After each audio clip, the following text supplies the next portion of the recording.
Hey guys, Jason Creel, and this is the Lawn Care Life. I wanted to address a question that might be helpful for some of you guys. And the question is, when is the best time to start a lawn care business? Stay tuned. Hey, today's video is sponsored by Jobber. Jobber is a lawn care software that if you need a software to do your invoicing, your scheduling, to receive payments with a built-in credit card processor, check out Jobber. There'll be a link in the description. And I'm also wanted to tell you that I am partnering with Jobber Academy. Jobber Academy is an extension of Jobber, the brand, where you can find resources like articles and videos. And I'm going to be producing some exclusive videos for Jobber Academy coming up. So check out those links in the description. Okay, so you want to start a lawn business, and it's like, well, what's the best time? Or maybe you started and you might have some thoughts on this that you can leave in the comment section on whether, you know, when you started was a good time or not. I'm going to give you the ideal scenario in my mind, and then I'll also talk about we're not always in the ideal scenario, so what do you do in that case? In my mind, ideal scenario, let's just picture somebody who is working a job and they're looking to get into lawn care. And a lot of people are in that situation. It's a tense time because you're like, well, I've got to quit this job, my steady income, and I want to go out on my own. That's what I want to do, start a lawn care business. Okay, a lot of people are in that situation. In my opinion, what I try to get people to do is go ahead and start part-time while you're in your job if you can. Now, part-time might mean you have 4 yards to cut, you know, or whatever you're doing.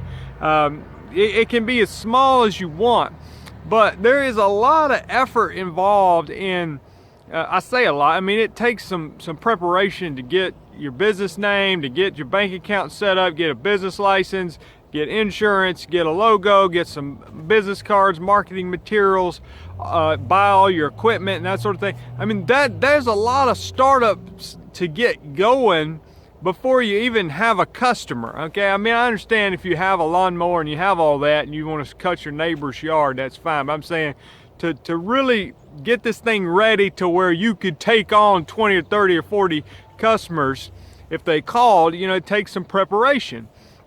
So I try to encourage people, you know, get as much of that done as you can. What you don't want to do, in my opinion, is just quit your job and then be like, okay, now where do I start?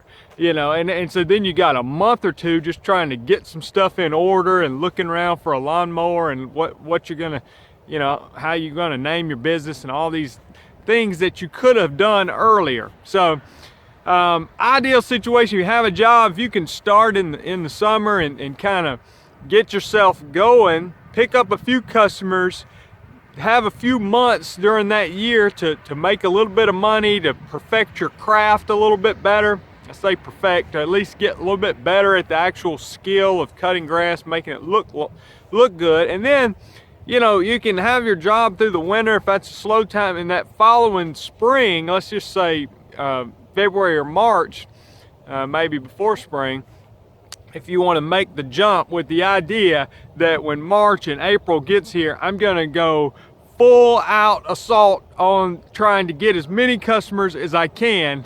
Maybe assault was the wrong word. We're not trying to assault anybody, but I'm saying we're going to have a marketing campaign and try to ramp this thing up as quickly as possible. And like, so in my opinion, you don't want to just start cold turkey in March and say, all right, now where do we begin? You know, I would have rather had a little bit of momentum headed into the spring so that I can then take off the next spring. Now, again, I'm saying not everybody's in an ideal situation, okay? If you lost your job or you don't have a job, you know, to me, the best time to start is today. You know, if so, you know, you don't have any income, then I'm going to start whenever I can. The spring is overwhelmingly, in my opinion, your best opportunity to get customers. Typically for mowing around here, it's April and May, probably your 2 biggest months, March, April, and May. You know, and then you can also get customers throughout the summer. But you know, if you want to say, well, I want to start a mowing business in November, I mean, it's just hard to get anything going, you know. So, but like I said, you can at least start building all the framework of getting your business established. So there's a couple reasons to start, you know, part-time if you already have a job. It's one, it allows you to keep that income. Two, it allows you to see if you actually like having a lawn business. You may get out there and you're just like, I just don't like this. It's not what I thought it was gonna be. And then, it allows you to kind of develop your skill in making yards look better. And four, it just gives you're not starting from scratch the next year. You've got, let's say you picked up 5 or 10 customers while you were still working a full-time job. Well, then if you quit your job and make that jump, you're not starting from nothing. I mean, it's not, 5 or 10 customers is not a lot, but it's better than starting from zero, okay? And if you've got 10 customers, then you have 10 that could get you some more referrals, or you've got something to start with, okay? And I think it's worth mentioning that the first year can be difficult. And so I tell people this, to me, I'm in the first year, it's just sort of survival mode. I'm willing to go knock on doors. I'm willing to do some marketing techniques that I probably don't want to do and would not do later on once my business is established. I might be looking to take on work that I wouldn't necessarily do later on. If somebody wants me to pull weeds out of their flower bed, you know what? Maybe I'll do it the first year. I'm doing whatever I can to make money until my business gets established. And then, if you don't want to do those things, you don't have to. So I think you need to go in with that mentality that, this first year might be a little bit tough. I might need to have a little bit of money saved up.